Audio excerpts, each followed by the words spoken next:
we'd like to give our non-Muslim brothers and sisters the first opportunity. And I would like you to mention your name and your profession, so I'll be in a better position to reply. And you're most welcome to ask any question on Islam or comparative religion. This is your opportunity. Yes, brother, most welcome. Can someone pass the microphone there? Oh. Or if you can get the stand closer here. If you can get the stand a bit closer here. Yes.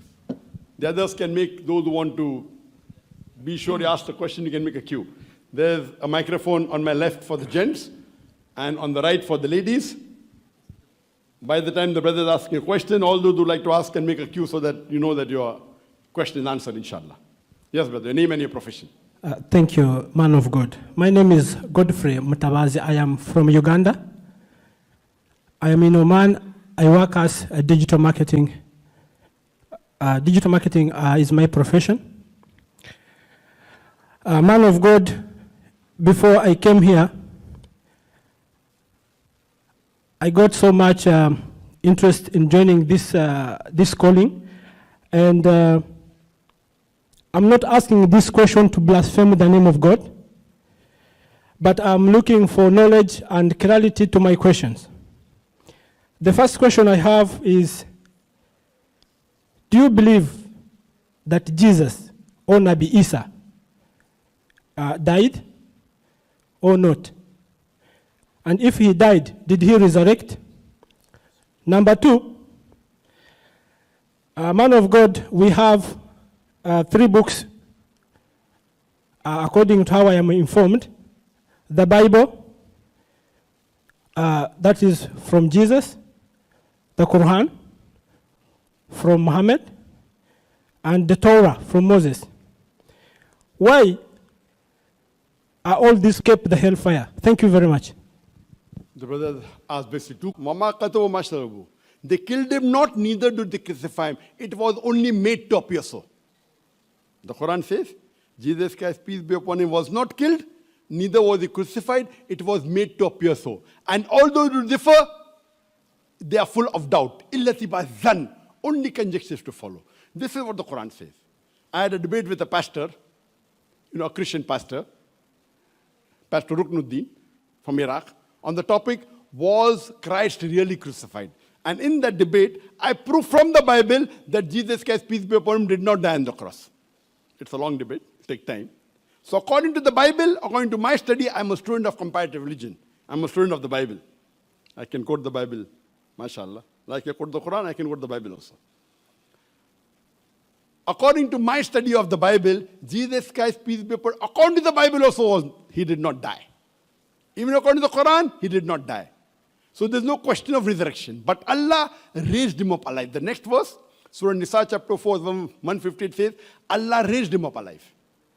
So, as a Muslim, according to the Quran, he did not die. As a Christian, if you study the Bible correctly, he was not crucified. Crucified means dying on the cross. So I use the word, it was a crucifixion. Fiction means it was made to appear so, like the Quran says. Now coming to your question. As far as the Muslims and Christians are concerned, Islam is the only non-Christian faith which makes an article of faith to believe in Jesus Christ, peace be upon him. No Muslim is a Muslim if he does not believe in Jesus Christ, peace be upon him. We believe that he was one of the mightiest messengers of God. We believe that he was born miraculously without any male intervention, which many modern day Christians today do not believe. We believe that he gave life to the dead with God's permission. We believe that he healed those born blind and lepers with God's permission. The Christians and the Muslims, we are going together. But there is parting of ways. The parting of ways is that most of the Christians believe that Jesus Christ, peace be upon him, is Almighty God, and he claimed divinity. In fact, if you read the Bible, there is not a single unequivocal statement, not a single unambiguous statement in the complete Bible where Jesus Christ, peace be upon him, himself says that I am God, or where he says worship me. In fact, if you read the Bible, it's mentioned in the Gospel of John, chapter number 14, verse number 28. Jesus Christ, peace be upon him, said, my Father is greater than I. Gospel of John, chapter number 10, verse number 29. My Father is greater than all. Gospel of Luke, chapter number 11. Chapter number 11. verse number 20. I cast out devil with the finger of God. Gospel of John, chapter number 5, verse number 30. I can of my own self do nothing. As I hear, I judge, and my judgment is just. For I seek not my will, but the will of Almighty God. In Arabic, if we say, I seek not my will, but the will of God, he's a Muslim. So if you read the Bible, nowhere is it mentioned in the Bible that Jesus Christ, peace be upon him, himself claimed divinity. In fact, he said, it's mentioned in the Gospel of Matthew, chapter number 5, verse number 17 to 18. I have many things to say unto you. It said that, I have many things to say unto you, but ye cannot bear them now. For he, when the Spirit of truth shall come, he shall guide you all truth. Here, if you read in the Bible, nowhere does it say that Jesus claimed divinity, peace be upon him. So Jesus Christ, peace be upon him, when a question was asked to him that, O good master, what good thing shall I do so that I shall have eternal life? In the Gospel of Matthew, chapter number 19, verse number 16. He says, why thou callest me good? There's only one good, and that is Almighty God. And if you want to enter eternal life, you keep the commandments. So if you read the Bible, there is not a single unequivocal statement where Jesus Christ, peace be upon him, himself claims that he's God. Now coming to a second question. That there are 4 books mentioned in the Quran. You said Quran, that they are from God. Quran, Bible. Nowhere does the Quran say that Bible is the word of God. Yes, there are 4 revelations. The 4 revelations mentioned in the Quran, which are from Almighty God, is the Torah, the Zabur, the Injil, and the Quran. The Torah is the revelation, the Wahi, which was revealed to Moses, peace be upon him. Zabur is the Wahi, the revelation, the Psalms, which was revealed to David, peace be upon him. Injil, not Bible. Injil is the Wahi, the revelation, which was revealed to Jesus, peace be upon him. And Quran is the last and final revelation, which was revealed to the last and final messenger, Prophet Muhammad, peace be upon him. I know in Arabic, when I say Bible, they translate Injil. I say, Baba, I said Bible, Injil. Injil is not the translation of the word Bible. Injil is the Arabic word given in the Quran, talking about the Wahi, which was revealed to Isa alayhi salam, Jesus Christ, peace be upon him. Bible is the Greek word coming from the word Biblos, meaning book of books. You ask me, which do I follow? All the revelations that came before the Quran, they were meant for a particular group of people and for a particular time period. Jesus Christ, peace be upon him, says, I have been sent only to the Lordship of Israel. That means, according to the Bible, Jesus Christ, peace be upon him, was only sent for the Bani Israel, only for the Jews. He was not sent for the whole of humanity. That's the reason, since all the other revelations that came before, by name 4 are mentioned, but there were many other revelations Almighty Allah sent. Allah says in Surah Ra'd, chapter number 13, verse number 38, Allah says, وَكُلِّ قَوْمٍ هَادٍ. And in every age have we sent a revelation. But all the revelation that came before, the last and final revelation, Quran, they were meant for a particular group of people and for a particular time period. Since Quran is the last and final revelation given to the last and final messenger, Prophet Muhammad, peace be upon him, it was meant for the whole of humanity. And yesterday my talk was Quran, a global necessity. The Quran was not revealed only for the Muslims or the Arabs, it was revealed for the whole of humanity. It was not meant only for a particular time period, it is meant till eternity. That's the reason which book should we follow? Irrespective which religion you follow. Whether Hinduism or Christianity. According to the Bible, Jesus Christ, peace be upon him, said, is mentioned in the Gospel of John, chapter number 16, verse number 7 and verse number 12 to 14. I have many things to say unto you, but ye cannot bear them now. He, when the Spirit of truth shall come, he shall guide you into all truth. Yes, you can note down the reference and you can Google. Inshallah, it will be correct. It's talking about the coming of Muhammad sallallahu alaihi wasallam and the last and final message, the Quran. And I've given a talk on similarities between Islam and Hinduism. Even Hindu scripture says there's the last and final messenger to come, that is Prophet Muhammad, peace be upon him. He's mentioned more than 100 times in the Hindu scriptures by name. Even in the Bible, I've given the talk, prophecy of Muhammad sallallahu alaihi wasallam in the Bible. So if you ask me the question, which book you should follow, all the religions finally talk about the last and final messenger, Prophet Muhammad, peace be upon him, and the last and final revelation, the Quran. So today, all the human beings, irrespective whether living in USA or Uganda or UK or India or Pakistan or Oman or Saudi Arabia, you have to follow the last and final message, the Quran, and the last and final messenger, Prophet Muhammad, peace be upon him. Hope that answers the question, brother.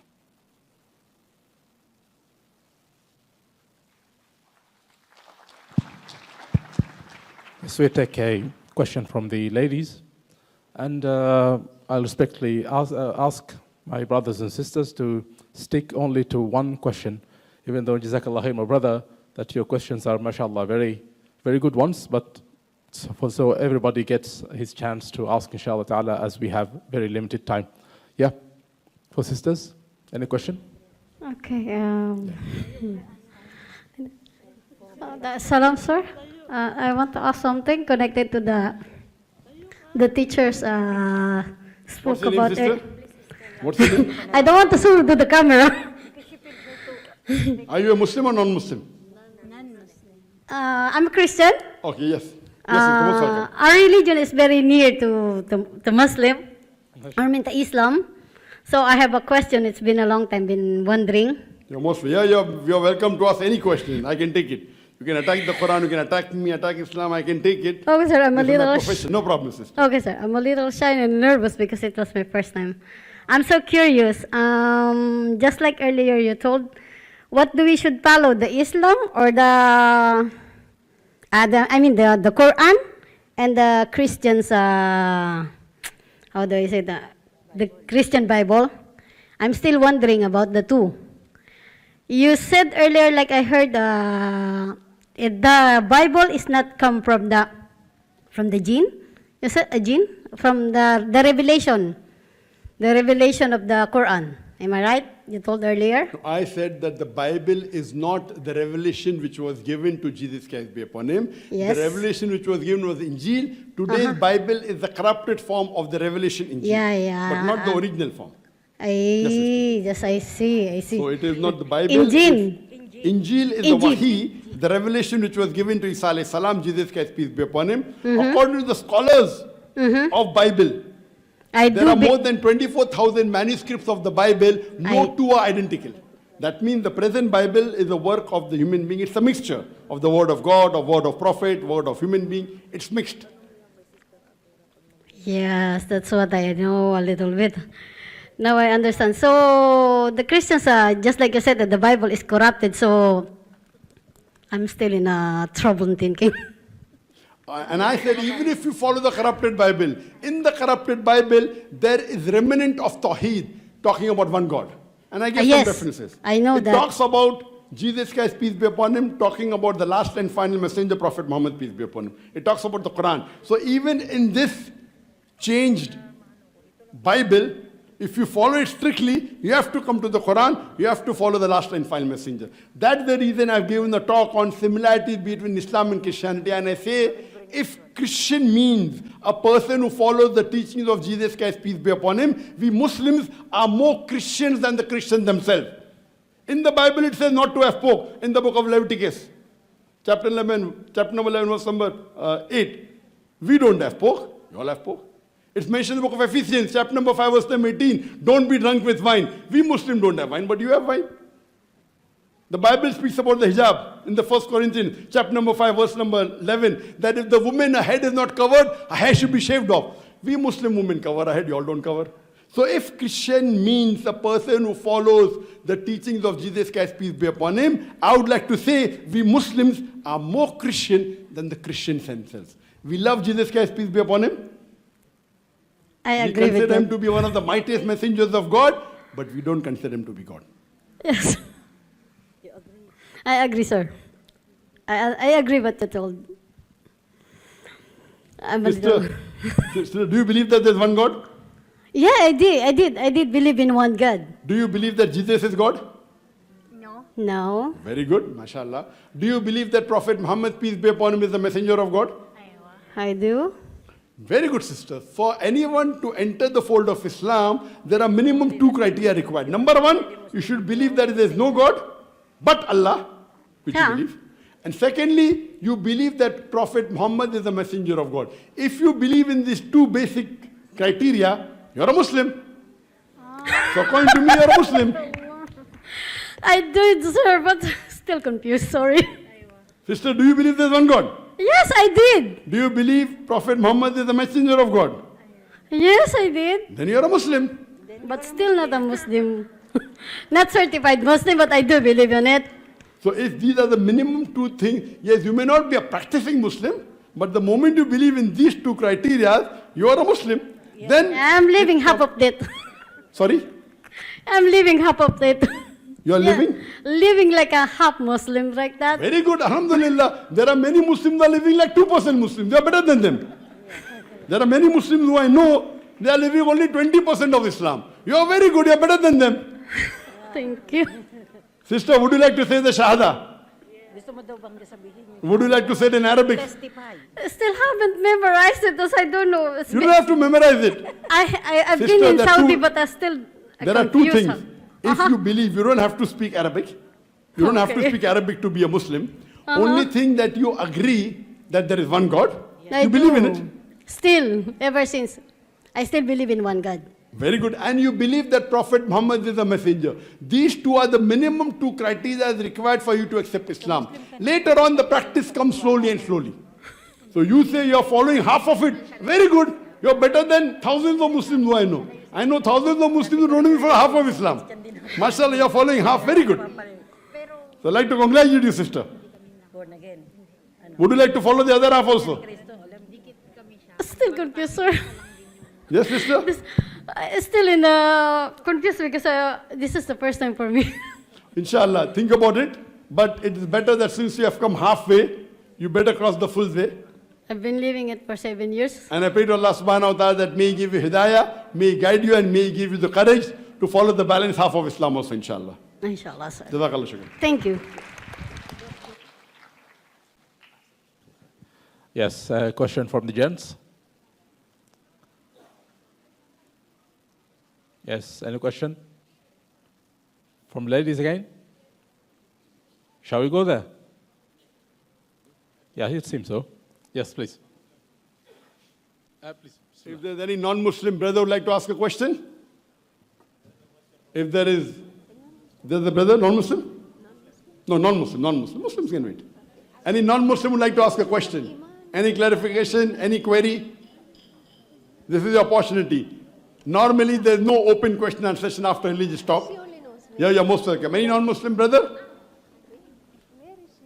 Is there a non-Muslim sister who would like to ask a question? Any non-Muslim sister? Non-Muslim sister? Sorry? No, non-Muslim, please, non-Muslim. Non-Muslims are our guest of honors today. We'll give them the opportunity. Yesterday we had for the Muslims, a lot of them were there. Is there any non-Muslim sister who would like to ask a question? Any non-Muslim sister? Any question? This is the opportunity.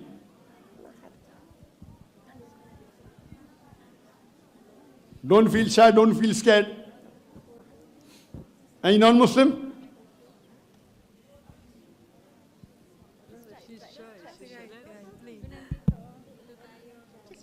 Okay, we'll take one question from the Muslim and then end the session. Yeah. Is there any gent who would like to ask a question from the Muslim side? Want to take the shahada? Take the mic. No. Wait. Yes, brother. Can you give the microphone here? Come forward.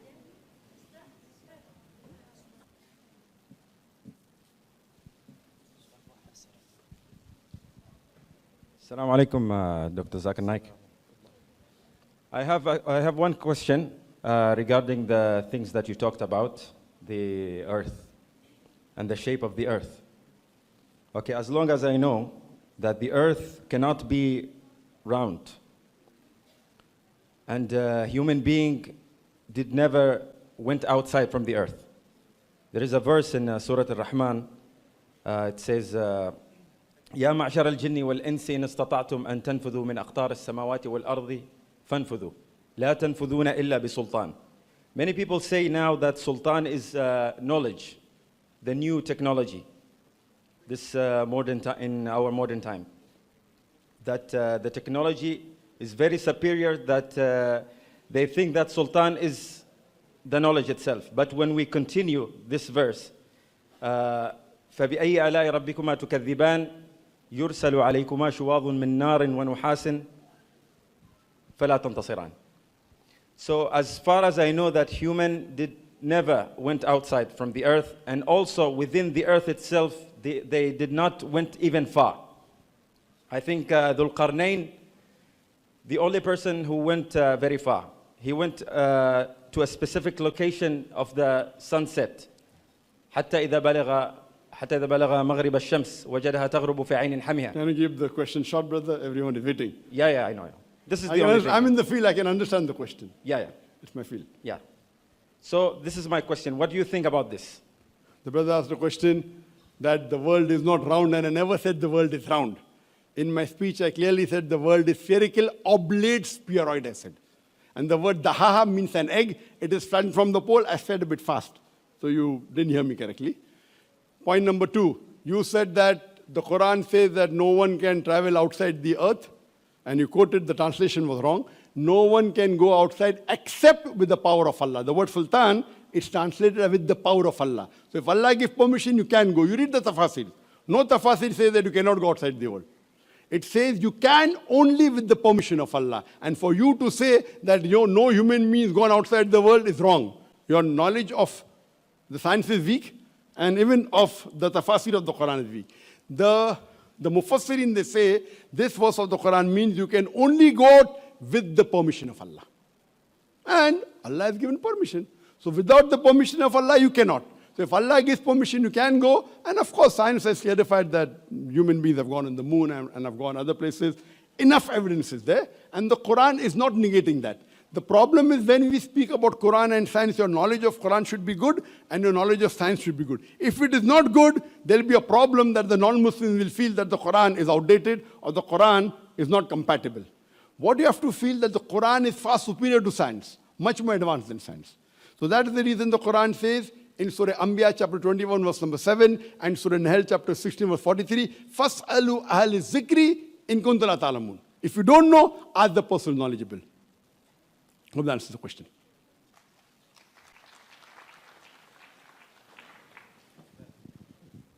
Okay, brothers and sisters, we have like 5 minutes, so any question? Sorry? There's Ali there, okay. Yeah, please. Bismillah.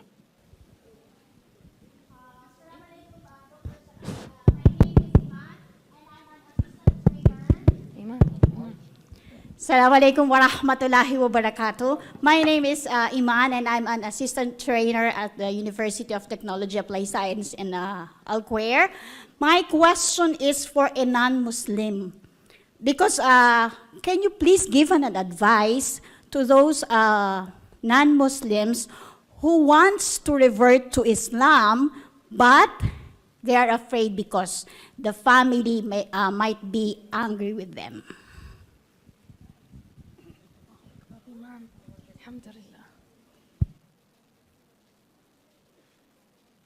The sister has asked a very important question. She would like my advice, that what advice can you give to a non-Muslim who would like to accept Islam, they agree with the principle of Islam, but they are afraid that the family will not like it. And the family may be dejected, they may feel bad. And this is a common human feeling. I don't disagree with them. But the advice that I can give is that first you should get convinced that Islam is the correct deen, it is the correct religion. And if that human being is convinced that there is no God but Allah, and Prophet Muhammad is the messenger of Allah, then he should take a step forward. If he really realizes that our God is our creator, and the main purpose of this life is, as Allah says in Surah Dhariyat, chapter 51, verse 56, Allah says, وَمَا خَلَقْتُ الْجِنَّ وَالْإِنسَ إِلَّا لِيَعْبُدُونَ, that we have created the jinn and the men not but to worship me. So if that non-Muslim realizes the basic concept of Islam, that our main creator is Allah subhanahu wa ta'ala. Why do we don't want to hurt our parents and our family? Because we love our mother, we love our sister, we love our brother.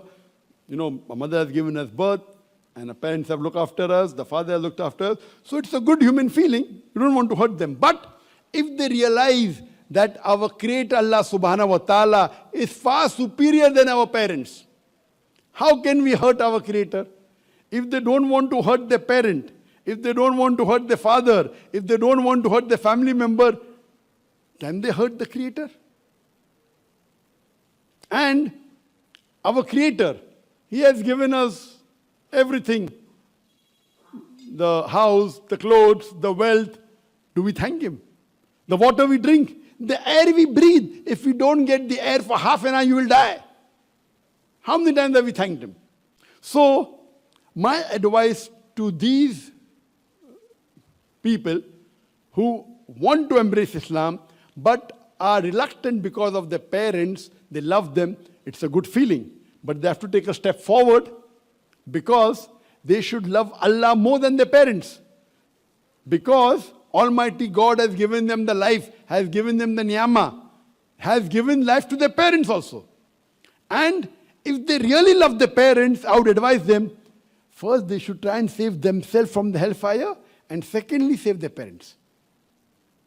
If I love my parent, and if I know there is danger coming, what will I do? I will save my parent and myself both. I'll not say, okay, if I cannot save, I will also die. No.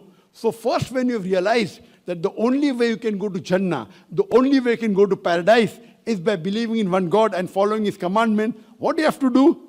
First save yourself. You know, when you go in a plane, there is an instruction that if the air pressure is less, the oxygen mask will fall down. All of me have been to plane, correct? All expatriates, right? Yes or no? And when the oxygen mask falls down, it says, first put on yourself, not on your child. Put on yourself first. Why? If you try to put on the child, even you will die, child will die. If you put on yourself, you are happy, you are strong, now you can save your child. Right or wrong? Right or wrong? So when you come to know the mask is going to save you, oh, what will my child think? I'm saving myself first. No, you have to save yourself to save your child. If you try and save your child, even he will die, you will die. So similarly, when Allah has given you hidayah and not to your parents, it's your duty that I first accept Islam and give the message to my parents. If you don't do it, you are betraying your parents also. I'm using this word betray, it's a very harsh word. Because once you get the guidance of Allah, when you can save yourself from the fire, then only can you save your relatives. If you love your parents, if you love your relatives, if you love your friend, first you put on the oxygen mask yourself. And after putting the oxygen mask yourself, then you put on, whether you are successful or not is secondary, at least you have saved yourself. And you try your level best to save your family members, maybe 50% chance, maybe 90% chance. But if you don't wear the oxygen mask, both will die. So I request the non-Muslims who have got the message of Islam, 50% very good. 50% very good. 50% very high. MashaAllah. She says she follows 50% Islam. Very good. To put on the oxygen mask, you have to believe in two criteria only. That there is no God but Allah and Prophet Muhammad is the messenger. Hope that answers the question. Yes, sister, you're most welcome. Then we have the microphone here. Oh, there's a non-Muslim? Okay, yes, sister. Non-Muslim? Okay, fine. First, we'll just give to the gent. I don't want them to say that there's inequality, you know. We have our gents also here. Yes, brother. Your name and your profession.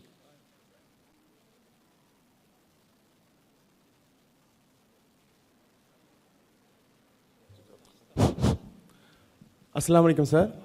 Actually, my name is Shamshuddin. I just want to ask the question on behalf of my friend. He is a non-Muslim, but he is feeling shy to come here to the stage to ask the question. So on his behalf, I'm asking the question. He just want to know where in the Hindu scriptures it has been mentioned the Prophet Muhammad, the peace be upon him, is the final messenger. Just he wants to know the reference so that he just asked me that, so he is not able to ask you direct. He's already here. He's sitting here. No problem. So on his behalf, I just want to put you the question, sir. Thank you. The brother asked a question that his friend, who's a Hindu friend, wants to know where is Prophet Muhammad, peace be upon him, mentioned in the Hindu scripture. More than 100 times. For the full answer, refer to my talk, Muhammad Sallallahu Alaihi Wasallam in the Hindu scriptures. In short, I will tell you one important. Many is mentioned in the Rig Ved, Atharva Ved, Yajur Ved, Sam Ved. I'll give you one quotation, that also. He is mentioned in Kalki Purana, chapter number 2, verse number 5, 7, 9, 11, 15. It says that he will be born, his father's name would be Vishnu Yas. Vishnu Yas means servant of Allah. Translate to Arabic, Abdullah. His mother name would be Sumati, meaning peace and serenity. In Arabic, it is Amina. So the scripture, Hindu scripture says the name of the Antim Rishi, the last and final messenger, father's name will be Vishnu Yas Abdullah, mother's name will be Amina. He'll be born in a city of peace, which is Mecca. He'll have 4 friends talking about the 4 Khulfa Rashidin.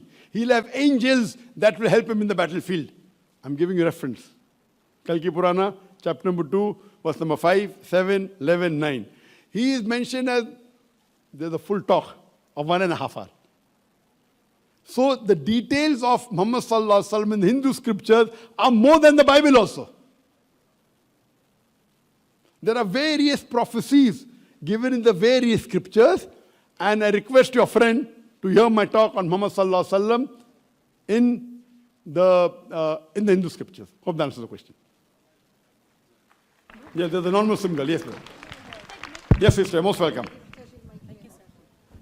Hi, sir. Good evening. Sir, Good evening. I'm a first May peace be on timer. you. Yes, yes, no problem. I'm a first timer in this event, and I'm also first timer, sister. and, Even I'm first timer. So we and both are on I'm the same not- page. Yeah, and I'm a devoted Catholic. I just want to listen and understand before I go into something. I like devoted another. Catholics because Quran says the devoted Catholics are closest to the Muslims. Okay, Mike, I have a question, sir. Why is it that the liquor is prohibited? And if ever they drink in a liquor that is according to the standard amount of that liquor, what is the implications if they drink it? And my second question, sir, why there are haram foods for Islam? And if they have eaten it without their knowledge, what will happen to them? I mean, what is also the implications? Sister, that's 2 questions. Number 1, why is alcohol prohibited? Why alcohol is prohibited?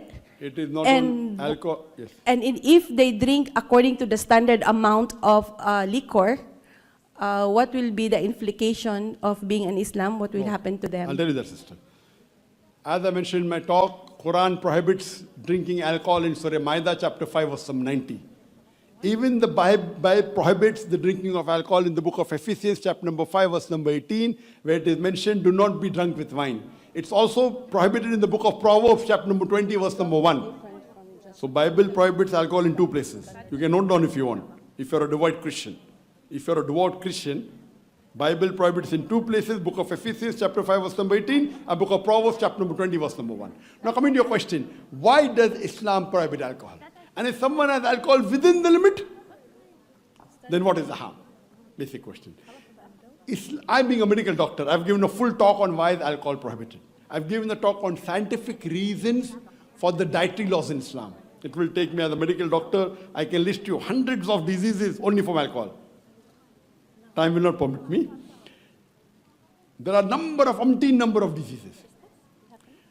The main reason is that when you have alcohol, in the human body, there is an inhibitory center. Inhibitory center means, if I want to go to the toilet, my inhibitory center says, don't do it here, go to the restroom. My inhibitory is working. Now, when you have alcohol, the inhibitory center is inhibited. The inhibitory center, then you don't know what you're doing. You start using foul language, you start urinating in your clothes. That is when you get intoxicated. I'm coming to your questions. I'm coming. So, one of the reasons that alcohol is prohibited, because you don't know what you're doing. You may abuse your parents, you may use foul languages, you may do incest. You know, most of the incest are done. Incest means having relationship, mother and son, father and daughter. Most of the incest are in the state of intoxication. And the list is long if you have my full talk. The number of diseases you can have, cancer of esophagus, cancer of the head, and cancer of the liver, the list is very long. Coming to your question. What if I have alcohol in limits? In limits.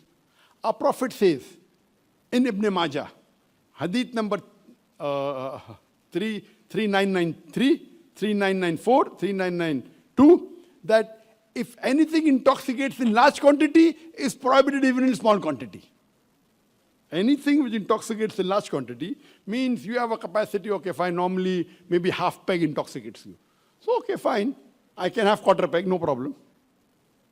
But the Prophet said anything which intoxicates in large quantity is even prohibited in small quantity, no excuse for nip or a tot. The reason is, today, because of alcoholism, do you know 2.5 million people die every year because of alcoholism? Because of alcoholism, according to WHO, WHO, 2.5 million people die because of alcoholism alone every year. Now coming to your question. When you ask any alcoholic, no alcoholic starts having alcohol to become alcoholic. He is first a social drinker. Social drinker means drinking within limits. You ask all the alcoholic, no alcoholic will say that I started drinking alcohol to become alcoholic. Maybe you'll find 1 in a million, maybe. So all of them start with that peg, half peg or quarter peg. It becomes 1 peg and 2 peg, depending whether it's whiskey or whether it's beer. Beer you can have more, whiskey you can have less. Our beloved Prophet said, no excuse for nip or a tot. If it intoxicates in large quantity, it's even prohibited in small quantity, and that is very logical. If this was the case, sister, if I'd agree with you, you wouldn't have 2.5 million people dying every year. Every year. In the last 10 years, 25 million people died. And if you interview them, they always started with half peg. So I'm asking you, if you're going to jump from a 2-story building or a 3-story building, the chances of dying is 50%. Will you jump? Will you jump? So the question is that if you're intoxicated, fine.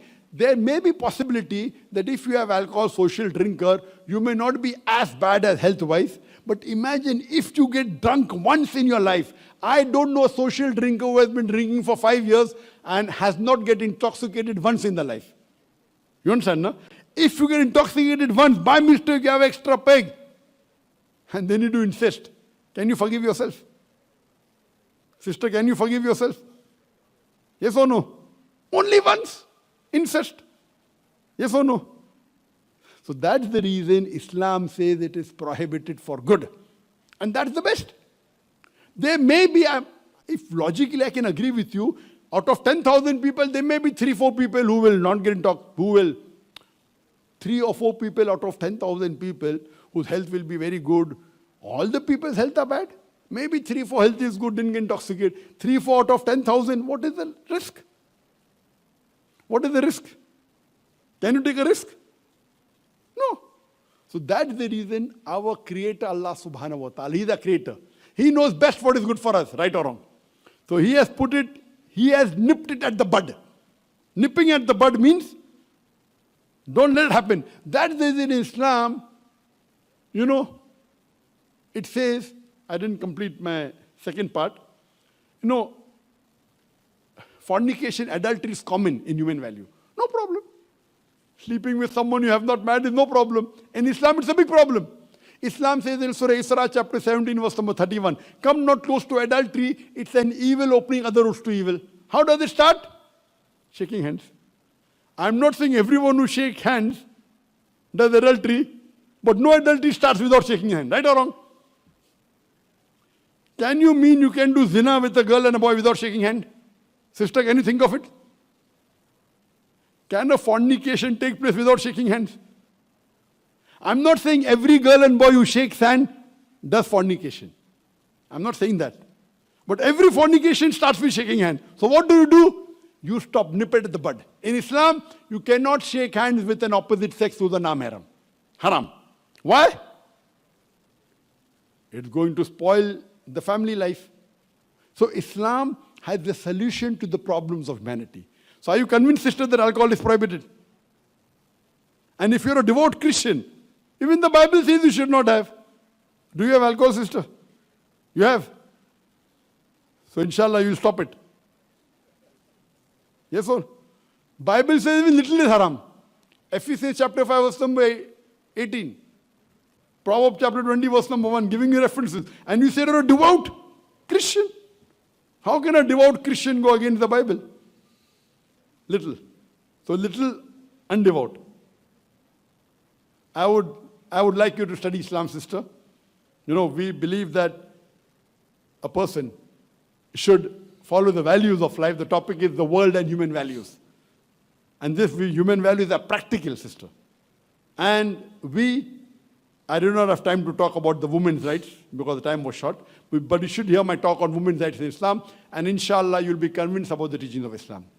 Thank you. Jazakallah shukran. Jazakallah khair. Yes. Someone, oh yes. There's the last. I think we'll allow the brother to, mashallah, Yes, brother. Thank you for fitting me in. It's been an amazing talk. You are very inspiring.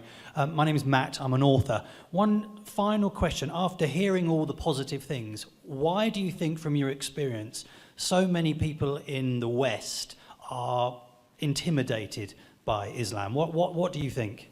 Very good question. The brother asked the most important question of the session. That if I talk so good things, why is the West so intimidated? It is because of the media. Today, there is virulent propaganda regarding Islam on the international media, whether it be international channels, international radio stations, the newspapers, the magazines. According to Time magazine, in a span of 150 years, from 1800 to 1950, there were 60,000 books written against Islam and the Prophet. 60,000. Now it's increased. So depending upon how the media portrays Islam, and you might have heard, I said the solution for terrorism is there in Quran. I said that. You heard the answer of mine. But the West is blaming Muslims to be terrorists. Right or wrong? My government is saying that I'm a terrorist. Do I look like a terrorist? No. Yes. But the government is saying that. What do we have to do?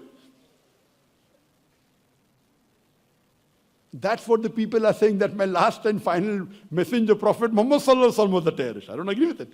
So what we have to do, we have to practically demonstrate. So the reason whether the West is intimidated, because the West is afraid of Islam. Why it's afraid? If Islam is successful, then people won't be able to flirt around with their girlfriends. They won't be able to do fornication. They won't be able to do adultery. They won't, they will not be able to have alcohol. They'll not be able to gamble. This is all, I would say, a fictitious happiness. There's something like true happiness and fictitious happiness. I, being a doctor, when you have alcohol, you feel high. It is a temporary fictitious happiness. Islam talks about permanent factual happiness. And the permanent factual happiness can only happen if you accept Islam. See, I've been taken away from my country. You know, I did hijrah. You may not be knowing my background because I speak like that. And the non-Muslims in India love me. So when the non-Muslims love me, the government is afraid. So when the non-Muslims of India start loving me and start praising me, the government tells I'm a terrorist and I'm out now. But they took away all my wealth. For me, I'm very happy. Because happiness is a state of mind. So my job as a Dai, brother, is to remove the misconceptions of Islam. So I've given the talk on, is terrorism Muslim monopoly? I've given statistics that the first hijack was done by non-Muslim. The first assassination, non-Muslim. You see, except for the last 20, 30 years, you see the history, there are hardly any Muslims involved in terrorist activity. Hardly. And now, there are some Muslims who have been brainwashed by the Westerners. You know, the ISIS, I believe it's a handiwork of the enemies of Islam. It is anti-ISIS, I say. There is no ISIS, Islamic State of Iraq. It is not. It is a handiwork of the enemies of Islam, promoting them to spoil the picture of Islam. How can Islam doesn't believe in killing innocent human beings? The person says, I'm a Muslim, La ilaha illallah, Allahu Akbar, and kills a non-Muslim. It is non-Muslims programming them, paying them. You understand? It's all programmed. So, it is the West which is afraid, because if Islam spread, peace will spread. If peace spreads, you know, I said in my talk yesterday that today the whole economy of the world is revolving around riba, interest-based. And you know that the banks are ruled only by a handful of families. You may be aware of that. You know, a handful of the families. They are controlling the economy of the world. And we think Fort Knox, you know, it is owned by the American government. No, it is owned by a few Jew families. You know that. So they're controlling the world. If Islam spread, the control will go away. Well, Islam believes in equality. Islam believes that all human beings are equal just because the rich are not superior. So because of that, you find that there are a lot of movies made against Islam. There's a lot of media. That's the reason we started our own satellite channel by the name of Peace TV. In English, Urdu, Bangla, Chinese. 4 languages. It's on 15 satellites. And we try and remove the misconceptions about Islam. The moment it became popular, I was not allowed to enter UK. Because when I gave talks, there were 25,000 people. Oh, 25,000 people, problem. In New York, we were going to give a talk in the Madison Square Garden. Now I don't have visa. I went to USA many times. But when there were 2,000, 5,000, they had no problem. When it became 25,000, 30,000, they have problem. The larger the audience, they are afraid that people will come to the truth. So what we are doing, we are going by satellite. So Allah has His ways. So the West mainly is afraid of Islam spreading, because if Islam spreads, then all human beings will be equal. There will not be some few who will be superior. In Islam, human beings are equal. Just because the rich are not superior, we can love each other, we can embrace the other person. So Islam, you get the true happiness. So this talk was based on that the Islamic value of true happiness is a person doesn't have to be rich to be happy. And actually, if you analyze, brother, the rich people are happy. The rich people require tablets to sleep. The person who is poor is happy. So the true happiness is you understand the life, understand the human values, so that we follow the commandments of our Creator. Hope that answers the question, brother. Thank you very much. Thank you. You're most welcome. Wa akhiru da'wana alhamdulillahi rabbil alamin.